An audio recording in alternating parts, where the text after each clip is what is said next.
Welcome to the Henry AI Labs walkthrough of Keras code examples. Keras has provided 56 code examples implementing popular ideas in deep learning. This ranges from the basics such as simple MNIST and IMDb text classification, all the way to cutting-edge research ideas such as knowledge distillation, supervised contrastive learning, and transformers. We'll also explore fun generative examples like variational autoencoders and CycleGAN. My contribution to these code examples is to explain every single line of code in each of them, walking through each of the individual Keras examples. I'm not the author of these code examples. Please consider starring the GitHub repositories to show support to the original authors. This Keras code example will show you how to implement metric learning for image similarity search. Metric learning is the idea of taking high-dimensional data like images, text, amino acid sequences, audio data, whatever data you can imagine, and embedding it into these vector representations that can then be used to find the nearest neighbor in the dataset semantically by taking the dot products between this encoded vector and all the other encoded vectors in a big corpus or a big image database or any kind of database matching the original encoded data. So metric learning has been really popular. It's been adapted in ideas like contrastive learning, like SimCLR, where you have these positive and negative pairs, and you're trying to maximize the agreement, the similarity in these embeddings, and then maximize the disagreement with all the negative examples. And then we've also seen examples like exploring simple Siamese representation learning that show that you don't even need these negative samples. You can just learn useful representations for metric learning just by using two positive pairs. So one of the keys to this code example and what we're going to be learning is how to overwrite this data loader so that you can return two positive pairs for doing model.fit. So we're not just calling model.fit with an XY pair. Now we're looking at model.fit with an X prime and then an X pair where we have the X, then we have the augmented version of X. In this case, we're going to be looking at supervised contrastive learning with just two pairs where we have a dog and then another dog from, say, the CIFAR10 dataset. Metric learning has also been really useful in natural language processing applications like Retrieval-Augmented Generation. The task of information retrieval generally is about trying to match a query with documents in a document corpora. So we encode the query into a vector, and then we try to do this vector similarity search to find other documents that are similar to the query. Retrieval-Augmented Generation is then going to append these documents to the context of a language model and then perform tasks like abstractive question answering, language modeling, fact verification, all this kind of thing. The idea of unifying all these tasks with language models like the text-to-text transfer transform or the T5 model. I also think that metric learning and contrastive learning, this kind of similarity search retrieval, is going to be really useful for these protein folding applications like AlphaFold 2.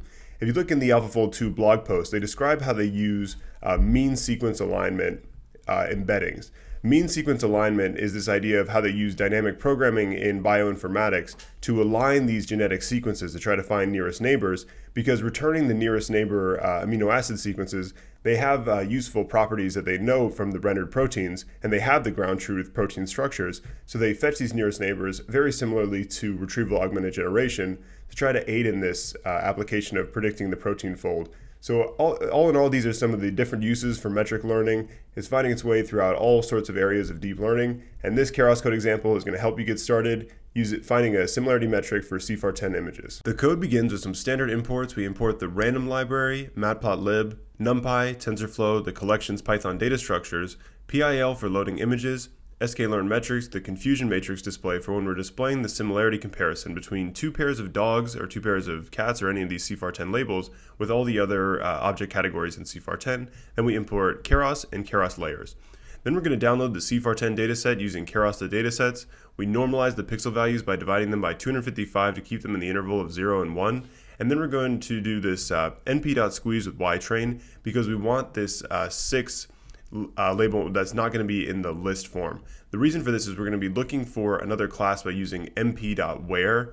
mp.where is how we're going to index and find another dog in our data set. So we have this batch of 50,000 images in our xtrain set, and then ytrain is how we're going to be looking up the pair for the positive pair alignment. So when we're looking for another frog image to pair with our frog, we're going to use this mp.where ytrain equals 6, say 6 is the class label for a frog, and we want to convert this into, I think just this 6 just the number in the array. Instead of having an array of lists or a NumPy array of lists, we want to have a NumPy array of numbers so that it's compatible for passing into this function. It's going to look like something like np.where ytrain equals 6, and then it'll return index positions that we can use to fetch the corresponding dog image. And then we do the same thing for our test set. Next, we're going to be visualizing 25 of our CIFAR10 images. So we've seen this code many times in the Keras code examples. These kind of, usually we've been using matplotlib to define these subplots and then index subplots to make these kind of plots. In this case, it's showing the syntax for if you want to use the PIL image library to create this grid of images and then populate them with the image by looping through the indexes in the examples. In this case, we have the number of rows 5 by 5, and then we index our examples, and our examples are sourced by doing the sample indexes. So down below, we're going to be calling the function of rendering this grid by calling sample indexes, return a random 5 by 5 matrix of these index positions between 0 and the 50,000 CIFAR10 images. And then we just use this list of indices to index our xtrain set that was returned from retrieving the xtrain from CIFAR10.load data, and then we're going to use it to render this plot. Here's the key lesson to learn in this metric learning notebook as you want to graduate to experiments in contrastive learning, retrieval-augmented generation, or any kind of metric learning. The key idea is that we're not passing in data as pairs of X, Y labels. It's not an X image and then a Y one-hot encoded class label. Rather, we're going to be passing in an anchor, which is a randomly chosen image, and then the positive, which is going to be a sample from the data set that shares the same class label. So say this dog image is our anchor. We're then going to be using np.where to index where we can find another position of a dog. If this is a car, we want to find another car, and so on. Deer, find another deer. So we're not passing in X, Y pairs, we're passing in X, X prime, where X is the anchor and X prime is the positive, another randomly chosen image of the same class. This code example actually is not using np.where to look up the other index of another semantic class. So it's not using np.where to find the other index position of another dog image. Rather, we're going to be constructing dictionaries where you have this complete index list. So in this case, this is indexing the class label 6, and you have 0, 19, 22, 23, and so on. Each of these indices represent another image that shares the same class label of 6. So this is another way of doing is constructing the dictionary. I thought going in that we'd be using np.where, but it's always good to see another way of doing things and have another perspective on how to implement this code, especially when you're reading through other code examples and when you see these papers come out and you read through their code implementation. It's good to have a sense of all these different ways of doing things like this.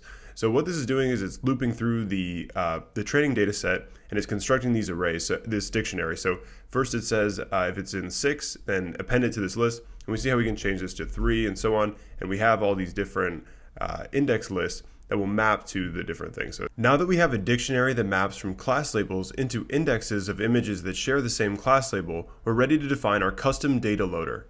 Our class anchor positive pairs is going to inherit from the keras.utils.Sequence object. The sequence object is the most common data loader used in Keras. It's this way of iterating through it. It's a very similar syntax to the PyTorch data loaders, where we define our custom logic for the get item functionality as it loops through the data and then returns another pair for the gradient descent training update. So we start off by defining what we're going to be doing here. So we're going to be returning these batches where we have pairs of images such as 2 dogs, 2 frogs, 2 deers, and so on. We're going to return 10 of these. So each time you do get item, you're going to get a tensor that has 2 pairs of images, and then it has 10 sets of the pairs, and then they're each going to be the 32 by 32 by 3 RGB CIFAR10 images. So the way that we're going to do this is first we're going to construct an empty NumPy array to store this object.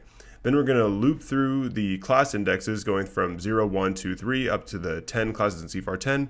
We're going to be getting our example for the class by indexing this dictionary that we defined above in order to get the index, or in this case, we're getting the index. And then we're going to do random.choice to get the anchor for this class.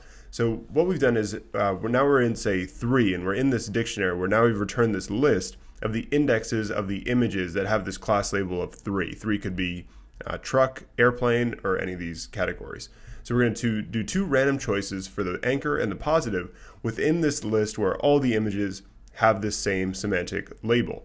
So then what we're going to do is, this is an extra check just to make sure that we haven't picked the same image twice. So then we're going to populate this empty NumPy array with these 2 data points by indexing the xtrain set with the index for the anchor and the index for the positive pair. So we overwrite to this position with the class index, as we loop through the number of classes, overriding this data of the 32 by 32 by 3 CFAR10 images. So as mentioned previously, we're returning this array of pairs and then 10 of them, and then they're each a CFAR10 32 by 32 by RGB image. So now we're going to step through that and see that in action. We see the pairs of airplanes, the pairs of cars, birds, dog, cats, and so on. So this is what we're returning at each step through our customized keras.Sequence object at our data loader. Every time we iterate it through it, it's going to return this batch of data for our training loop. The next step is to define a custom keras.model that implements this idea of taking the loss at the vector representation level. So as seen in SimClear, what SimClear does is going to actually map the image into an embedding layer and then project that embedding into another embedding space to apply the loss.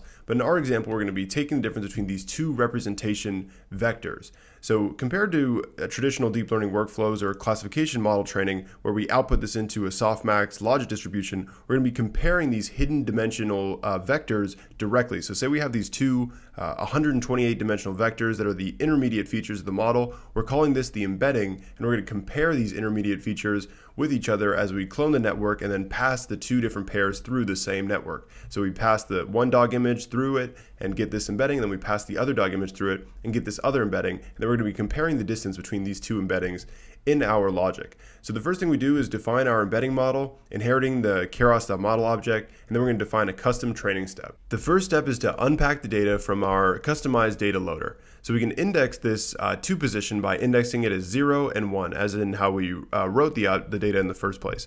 So we have data 0 as the anchor, data 1 is the positives, and then also noting that we're taking in a batch of this. So data 0 is holding in a batch of the anchor, so it has 10 of these original images and then 10 of the pairs in the way that we've structured our return data object from our customized data loader. Before we step into the gradient logic, it's worth noting that all we're doing is overwriting the train step in this keras.model functionality. So we're still going to define the model in a different block of code and then pass in the model as the argument to this embedding model, as we're just overwriting this custom training set. So when we say self anchors and self positives, we're already going to be passing in the embeddings to this training step, and that kind of logic of actually returning the embeddings from the inputs isn't defined in this overwriting of the keras.model object. So we have our anchor embeddings and our positive embeddings. These are both a batch of 10 vectors because we have 10 samples for the anchors and 10 samples for the positives. So we have 10 embedding vectors for each of these two data structures, and then we're going to compute the similarities between the positive pairs, indexing along this sample of 10. So we compute the similarity between the two dogs, the two trucks, the two cars, and so on. So the way we do this is with tf.einsum. So it looks to me like tf.einsum is a way of implementing different matrix multiplications where you specify as the argument the dimensionality of the matrix multiplication. So you have n by k by m matrix is an n by m matrix. This is like that. So ij, jk, compatible, ik, and if they're not compatible, it will do the transposing for you under the hood. So you could pass in other things and it'll do batch matrix multiplication, and all this kind of stuff is implemented in this tf.einsum idea. And in our case, we're just using it for a pretty simple matrix multiplication, but we see how it's going to transpose it for us. So we're passing in AE, PE, it's going to transpose this to EP, so the matrix multiplication for the dot products is compatible, and then we can return AP, which is our similarity scores for the anchor embeddings and the positive embeddings. And this is our similarity matrix. So the next thing to do is to use the temperature hyperparameter. The temperature hyperparameter is going to be smoothing out this distribution between the comparison of the similarities. So we divide the similarity matrix by this temperature hyperparameter and then return a new distribution. This hyperparameter is going to be a key variable for our training loop. So now we have a matrix of similarity scores between the anchor embeddings and the positive embeddings. So the way that we're going to be applying this loss is with the sparse categorical cross entropy. So let's look into the keras documentation the TensorFlow documentation to get a sense of how this works. So say we have our y true labels are 1 and 2, and then our logits are 0.05, 0.95, 0, 0.1, 0.8, and 0.1. What this is doing is it's going to be indexing these prediction logits and applying the softmax to match it with these labels. So in this case, this first index is going to have a small loss because it put a massive probability density on the correct class, and this is going to have a large loss because it put the density on 1 instead of 2. So what we're going to be doing is passing in this list of the class labels, so 0, 1, 2, 3 up to 9, and then we have this matrix where each index is a vector of the similarity scores. So the idea is that the diagonal of going through this matrix is going to align with the class label labeling. The first position should have the most density on 0, the second should have the most density on 1, 2, and so on. As we're matching up the diagonal of this matrix, imagine a much bigger vectors, more vectors, and then 10 class labels. It's going to align together, and then you can apply the cross entropy by just aligning these two matrices. So what we're doing is first we define this class label by just doing tf.range. It just constructs an array just 0 to 9. And then we're going to compile the similarity scores with the sparse labels. And then we use the tf.gradient tape syntax of tying together the loss with our trainable variables as we set both these trainings equals true. In papers like simple Siamese representation learning, they actually don't pass the gradients through the second one. So you would see training equals false through this other positive embedding. Just an example of some of the design decisions you can make as you start training your own metric learning models. So then we apply the gradients by zipping together the gradients of the trainable variables. And then as we're overwriting this custom train step in our keras model, we have to write this logic for our custom metrics for the loss between the sparse labels and the similarity matrix. The following lines of code actually define the model that's going to be transforming this high-dimensional pixel grid image into this low-dimensional semantic vector. So we start off with the input, which is this 32 by 32 by 3 CFAR10 image. We pass in 3 layers of convolutions, an average pooling layer, and then we pass it through this dense fully connected layer to output an 8-dimensional vector. So in the end of this, we're comparing 8-dimensional vectors with each other for semantic similarity in our metric learning loss. And having only 8 units might be too limiting for large-scale applications, so I highly recommend moving this up if you're doing large-scale metric learning experiments, or things like SimCLR definitely uses more than 8 dimensions in the embedding vector. So we also have this L2 normalization to try to tame the values within this vector, and I'm not sure exactly the interval it keeps them between, or if it's like a Gaussian probability distribution normalization. So I'm not exactly sure what happens in L2 normalization, although it sounds like L2 is like a weight penalty, something like that. So then in the end, we define this model by passing in the input down to the embedding layer, and this is what's going to be passed into this self as we're indexing these self anchors and positives and then computing this loss. Is going to be the output of cloning this model and then passing in the input through it twice. Now that we've defined our model and our custom training logic, all we have to do is do model.compile, pass in the optimizer, and pass in this loss function. So we pass in the sparse categorical cross entropy from logis equals true loss function here, and then we access it in the model with the self.compiled loss in our custom keras.model and in our custom overwritten training step. So now what we do is we just apply model.fit, passing in our keras.Sequence data loader with a number of batches and the epochs, and we store this in the history object for when we want to plot the training loss over time. So we see that training this takes about a minute, and we see how the loss continues to decrease as it gets better at pushing together the positive representations of these images. So now that we've trained the model to be aligning these anchors in positive pairs, we're going to be testing it with our testing set. So there are a couple different ways to evaluate this model with our testing set. The first of which is we're going to look at the nearest neighbors for each individual image, and we're going to visualize the nearest neighbors that are retrieved with our learned embeddings. So the way that we do this is first we're going to get the embeddings by having the model predict the test set and loop through these images and return these embedding vectors. Then we compute this thing called the gram matrix, which is where we're going to be multiplying this embeddings table by itself and then getting this matrix of similarity scores with itself. Then we're going to transpose that matrix and we're going to return the most similar examples for each example. So we're doing this argument sort, which is where we're going to be sorting the return things by their similarity in this matrix multiplication. So then we're going to traverse this nearest neighbors array in order to construct this collage, returning the nearest neighbors to each test example in our data set. So we see some problems of errors, like in this case we have this what looks like a cat image and we have an airplane as the nearest neighbor, and we see in other cases we have this airplane and it returns a bird as the nearest neighbor. This is a visualization of the nearest neighbors to these testing images by looking through and doing the multiplication with all the other embeddings in the entire test set. So next thing to do is to see how correct it is in a more quantifiable confusion matrix sense. So having computed the nearest neighbors for each of these random test images in our test set, we're going to be constructing a confusion matrix. A confusion matrix is a much better way of getting a sense of where your model is making errors. In this case, we see interestingly that when the model is given an airplane image, it's returning 15 of the bird images. So it's at least returning birds instead of the trucks and the cars. So that's kind of interesting to see the errors that it's making. We see also similarly it returns 17 ships. Maybe they have a similar color scheme or texture or something like that. But we see how mostly the diagonal, which is the pairs with themselves, is pretty much the most density. In many cases, like the bird, it's a little off. If the cat's a little off, and so on. I mean, we didn't really train it with large scale, and we also only have 8 positions in our embedding vector, so that's probably limiting the performance of this as well. But this is the idea of a confusion matrix.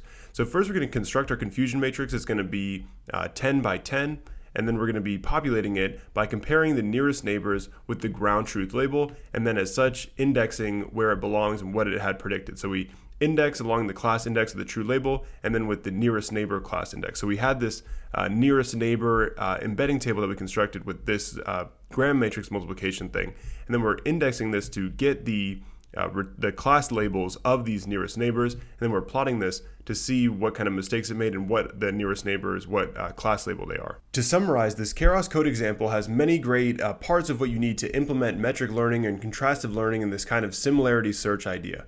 We saw how to write a custom data loader to return these anchors in positive batches, how to overwrite the training step of a keras.model to implement this similarity scoring, and then apply this using this kind of syntax in order to apply the sparse categorical cross entropy along the diagonal of this similarity score matrix, how to apply the gradients, define the model, pass the model in, and then actually fitting the data set by just calling model.fit, and then also visualizing the training curve. And then we saw this, my explanation of this probably wasn't great. I didn't really completely take apart exactly how you index this gram matrix, but this gram matrix, also a huge component of neural style transfer, is its way of comparing features with themselves, and then you return the similarities. This way of indexing it and doing this matrix multiplication between 2 embedding tables or intermediate features in a deep neural network. But once we return this nearest neighbors, it's pretty clear how we're able to index it to get the class labels for which nearest neighbors it had returned, because we have this indexing with the class index and the nearest neighbor class index, and then we saw how we use that to actually get it from the y-test index, and then how to plotting it along the confusion matrix. So I know my explanation of this wasn't great, but hopefully at least you're able to see the product of it and get a sense of the performance of it with respect to which kind of images it's returning as you pass in an airplane or a car or a bird or a cat as the image, and then go and fetch the nearest neighbors by looking through our embedding space, and particularly by constructing the embeddings by predicting the entire image set and then doing all this logic that was poorly explained. But hopefully, I think the key takeaway from this is understanding how to overwrite the training step, and then how to write this custom data loader for the sake of defining your own contrastive learning experiments and getting started with research in contrastive learning and metric learning. So thanks for watching. I really hope this video helped you with your experiments. Please subscribe to Henry AI Labs for more deep learning and AI videos, and please check out the rest of the Keras code examples playlist.